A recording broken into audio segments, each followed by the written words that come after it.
Last ভিডিওতে যে অর্ডারটার কথা বলছিলাম সেই অর্ডারটা ক্যান্সেল করার পরে জাস্ট খালি আমি একটু গাড়িটা ঘুরাইছি, তখন দেখি কাস্টমার আসছে।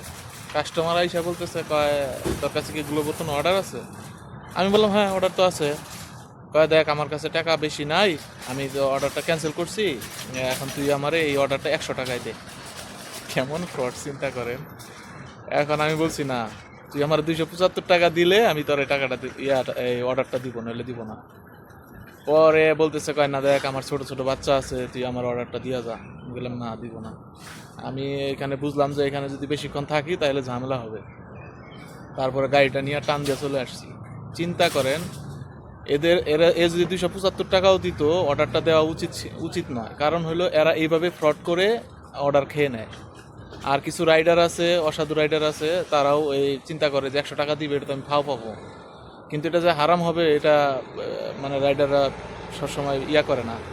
হ্যাঁ, যার কারণে এভাবে ওরাও সুযোগ পায়, আর রাইডাররাও কিছু টাকা বাড়তি ইনকাম করতে পারে। কিন্তু এইভাবেই আসলে দুর্নীতির সূত্রপাত হয়। এইভাবেই দুর্নীতির সূত্রপাত হয়। যাই হোক, আমি দেই নাই। প্রয়োজনে কাউকে দিয়ে দিব, নইলে হালাল হলে নিজে খেয়ে ফেলবো, তারপর কাউকে দিব না। ওকে, গুড লাক।